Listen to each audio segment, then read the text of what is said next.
Pete Denahy joins us now. G'day, Pete. How are you? How are you, Darren? Trace, how are you? Oh, mate, good. Overnight success. How do you like that? Yeah. Oh, well, it was, you're referring to sort of done nothing. Oh, well, and then being picked, and then being seen, of course, on the TV shows as that sort of thing on, what was it, Australia's Got Talent or The X Factor? Or Australia's Got Talent. Australia's Got Talent, there you go. All of a sudden from there, but so you can be in...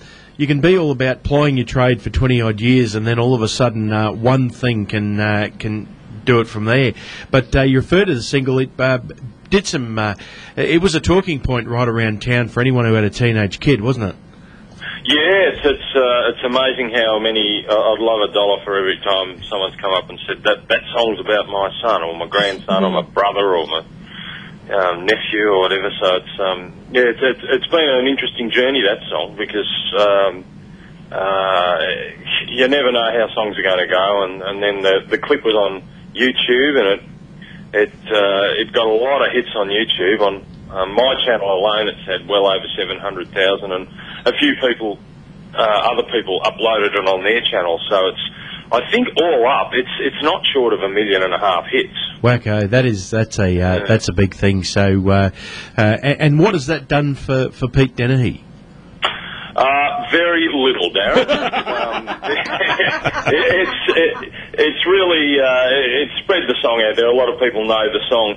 The funny thing that happened with that is the song is better known than I am. So anyone who's heard that song, if you said to them, "Who sang that?" They'd, I don't know, you know. Yeah. We were at a... I'm still, within the general public, I'm still Pete, who the hell's that Denahy, you know. But it's been good. Look, it's been great. I like springing it out at different places, and the song I mean. But when I've sung it at a few places where people have commented when I've done it that I do a very good version of it. Very authentic. Well, that's very good, yeah. Do you do a good version of but it's lost me 3 golden guitars, and also on Australia's Got Talent, I lost singing that song as well. So it's also lost me $250,000. So it's been a real award loser, that song. So it's a love-hate song, really, isn't it?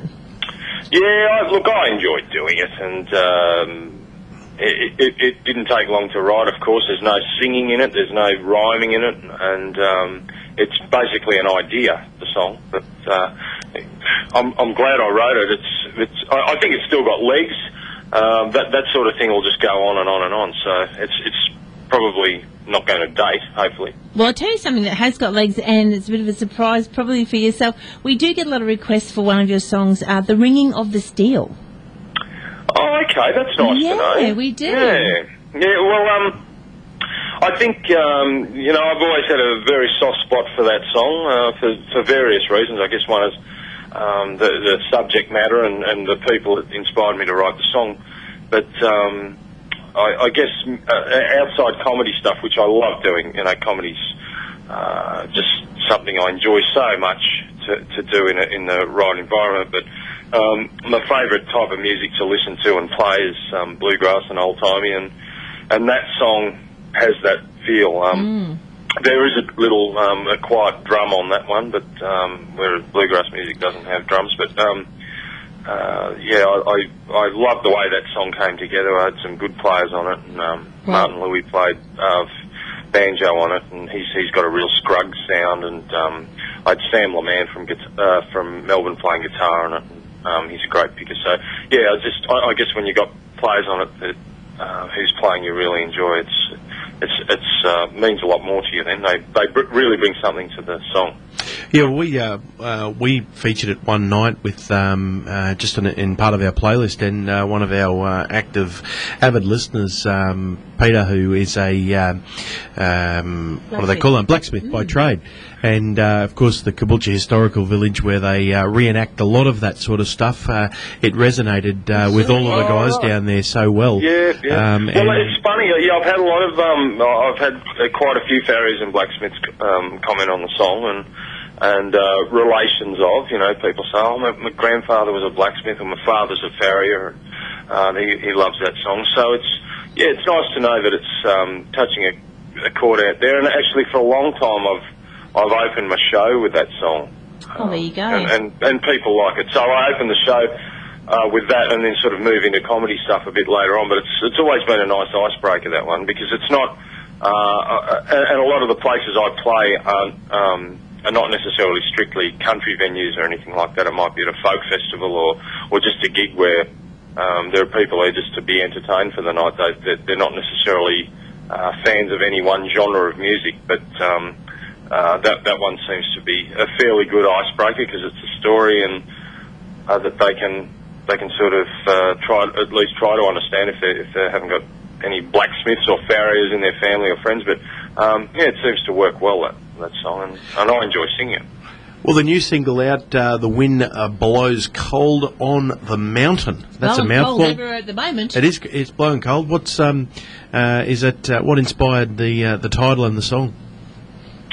I had a bit of that song's got a little bit of a story to it. I was writing the whole album of bluegrass and old-timey sort of flavoured songs for this concept album on the gold rush days of Yakandanda, where I'm from in northeast Victoria. And this is actually the first time I didn't know whether to tell this story or not. But Luke Austin, no one's listening. Well, no one's listening, are they? No, that's fine. Luke Austin, who was really responsible for me winning my first and only golden guitar because he recorded a song of mine. There was the Cloncurry song, wasn't it? Yeah, the Cloncurry song. Well, he actually rang me. He's recording an album when I was recording mine, and he said, have you got any songs and blah, blah, blah. And I said, well, listen, he sent down some ideas. So he sent down a couple of ideas, and we spoke about things on the phone. And just out of that little writing process, I came up with that song, and I sent it off to Luke. And after I sent it off, I thought, I'm not 100% sure that's really going to suit Luke, because it's very sort of bluegrassy, and it probably wasn't the direction he was going in. And at the same time, I was thinking, oh, blimey, that'd really suit the project I'm doing at the moment, because I was still writing for my album, so I was still in that mode. And I rang Luke, I actually sent the song to him, I emailed it to him, and then I rang him the next morning, and I said, did you get that song? He said, yeah, it sounds good. And I said, well, do you think it suits? And he said, well, I'd probably, he sort of talked about changing it a little bit, and I thought, yeah, that's no surprise, because it's not really, I didn't really write it in Luke's style. And then I said, listen, mate, I'll just come clean with you. It actually really suits the project I'm working on at the moment. He said, oh, that's fine. I want it back. Yeah, well, that's what I basically said, though. I said, do you mind if I actually record it? Which was very embarrassing at the time. And Luke, Luke's a really good bloke. He said, no, that's fine, that's cool. And it might have, I don't know whether it might have been a little bit of a relief for Luke, because he might have thought, oh, yeah, I didn't really want to do it anyway. How am I going to say no to this? And then, Pete wants back. Oh, that's an easy way out. I don't know. He may have. I'm hoping he felt that way. But that's how it came about, and it's just about the less glamorous side of bushranging. That's how it came to be. I've changed it a little bit since the original I sent to Luke, but yeah, that's the story of that song. Well, and we did a video clip for it, and Ross Wood did a great job of that. And actually, the release date for the whole album is tomorrow, so hopefully all this stuff should be available on iTunes in the morning, and people can order the album off my website, just denahy.com.au, and just go from there. But it's been an interesting project doing this album, because I've pretty much played everything myself on this record, and on the single, Josh Grundy plays mandolin, but I'm playing every other instrument. Every other one. Yeah, but I play mandolin on most of the rest of the album. So yes, I've been offered to play a few drum solos in a few bluegrass albums in the past. There's none. Yeah, that's the only gig I get. None. But there you go. None. Yeah. I know. But you don't get a lot of them. I get a lot of offers though. Oh, do you? Yeah, I get a lot of offers. I'd really love you to play the drums in a bluegrass album. Of course, there is none, so we don't want you here. You don't need to come. But anyway, mate, it's not fair on a drummer, is it? No, but anyway, I can't keep time anyway, so there it is. Now, you've got a big time coming up here in Gympie. You've got the 23rd, 4th, 5th and 6th. They're not letting you sleep at all. What's going on there? No. Oh, well, it's. I'm really looking forward to it this year because if you're at a festival and you're waiting around all day for a 8 p.m. gig, it's good, but it's nice to be busy, and I will be busy there this year. I'm doing a lot of comparing. I'm launching my album there officially, and I'll be working with, I'm doing a couple of 2 or 3 of my own gigs, and I'll be working with Shane Howard. Oh, yeah, Goanna. And, so Shane rang me today, and he fooled me on the phone. He called, and I didn't recognise his number, and he said, is it, g'day, Pete? And I thought it was someone else. I said, oh, g'day, Jeff, how you going? He said, no, it's Billy from Maroopna. And I said, oh, righto, Billy. And I'm doing the old thing of racking my brains trying to... How much money do I owe Billy? I gave him a CD. Did you listen to it? Yeah. And I thought, oh, gee, this is no good. No. And I'm racking my brains, and I thought, okay, I could say, yeah, I listened to it. It was great. But I thought if I say that, he's going to say, which song did you like the best? So I just came close. I said, look, I don't remember that, Billy. And then Billy started laughing, and he said, it's actually Shane. Good on you. So I was let off the hook there. I was really pleased about that. Well. No, it's going to be good. I'm hoping it's dry. Well, I haven't even had a look at the weather forecast. It looks like it's going to be dry and windy for the next 2 weeks. So. Oh, lovely. So be beautiful. And look, it's going to be terrific. Kenny Rogers is going to be there. That's going to be huge that night. And I'm camping in banjos in the tent city there, so I love doing that. I love camping on site at the muster. I've got a few mates I know that say, oh, no, I like getting back to the motel, but I love it in the tents.